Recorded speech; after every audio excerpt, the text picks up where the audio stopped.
শিশু বাচ্চাদের মারধর করলে আপনার জীবনে একটি বিপদ নেমে আসবেই। কেউ আপনাকে রক্ষা করতে পারবে না। বাচ্চাদের গায়ে হাত তোলা নিয়ে আল্লাহর রাসূল সাল্লাল্লাহু আলাইহি ওয়াসাল্লামের একটি স্পষ্ট সতর্কবার্তা আছে।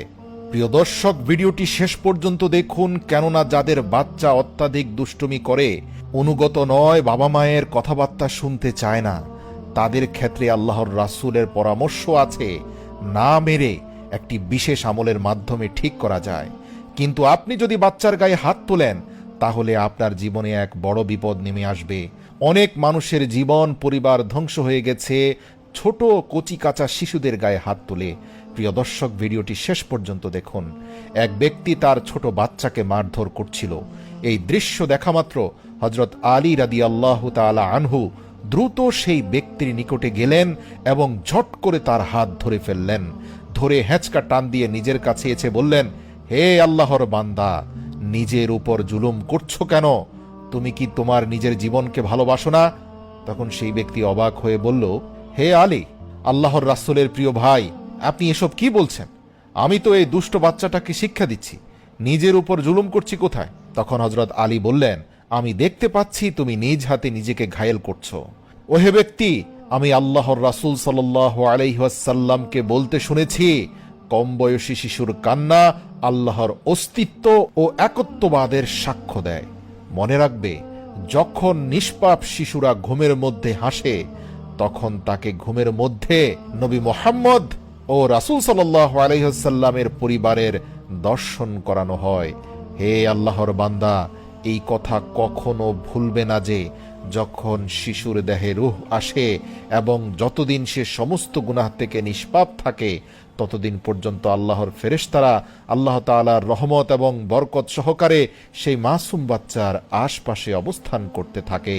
তোমার এই বাচ্চা গুনাহ থেকে পবিত্র, জুলুম থেকে পবিত্র, হিংসা বিদ্বেষ থেকে পবিত্র, সব ধরনের ঘৃণা নিন্দা থেকে পবিত্র। একবার কি ভেবে দেখেছ, এই সকল বিষাক্ত চিন্তা থেকে তুমি নিজে কি পবিত্র? অবশ্যই নয়।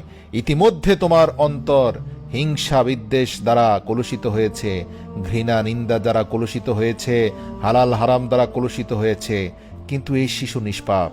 ভেবে দেখো তুমি কি করছো।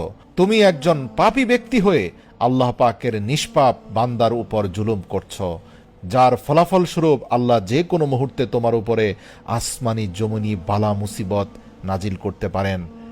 জেনে রাখো, শুধুমাত্র নিষ্পাপ শিশুদের গায়ে ছোটখাটো ভুল ত্রুটি এবং ছেলে মানুষের কারণে যারা হাত তোলে, আল্লাহ পাক তাদের দুনিয়ার জীবনের বরকত তুলে নেন এবং দুনিয়ায় এদের অন্তরকে আল্লাহ তাআলা কঠিন করে দেন। শিশুদের গায়ে হাত তুললে মানুষের অন্তর কঠিন হয়ে যায়, তোমার হৃদয় থেকে কোমলতা চলে যাবে। মনে রেখো, তুমি তোমার নিজের শিশুর গায়ে হাত তোলা মানে হচ্ছে নিজের গায়ে হাত তোলা।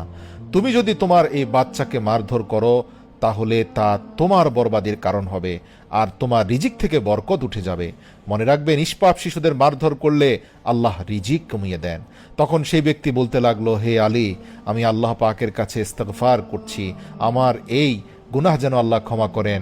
এবার আপনি আমাকে বলুন, আমার এই বাচ্চাটি আমাকে অনেক বিরক্ত করে, আমি তাহলে এ থেকে কিভাবে পরিত্রাণ পেতে পারি? বুঝতে পারছি এখন থেকে আর কখনোই তাকে আমি আঘাত করব না, আদর ভালোবাসা দিয়ে বড় করব।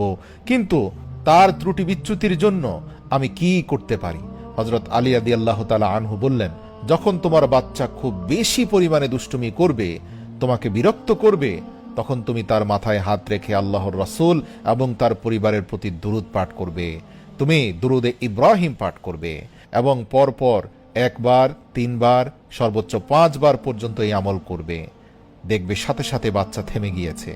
কখনো কখনো এই আমল করার পরেও যদি বাচ্চা না থামে, বুঝতে পারবে এই বাচ্চার এই কর্মকাণ্ডর প্রতি আল্লাহ রাব্বুল আলামিন খুশি রয়েছেন, কিন্তু সে এখন যাই কিছু করছে তা তোমার ধৈর্যের পরীক্ষার জন্য করছে। মনে রেখো, বাচ্চা কাচ্চা দুষ্টুমি করবেই, এটা তাদের স্বভাব। আল্লাহ পাক পবিত্র কোরআনে বাচ্চাদের খেলাধুলার বয়স নিয়ে কথা বলেছেন। তিনি বলেছেন, যখন ইব্রাহিমের ছেলে ইসমাইল খেলাধুলার বয়সে পরিণত হয়েছে, তখন আমি ইব্রাহিমকে বিশেষ স্বপ্ন দেখিয়েছি।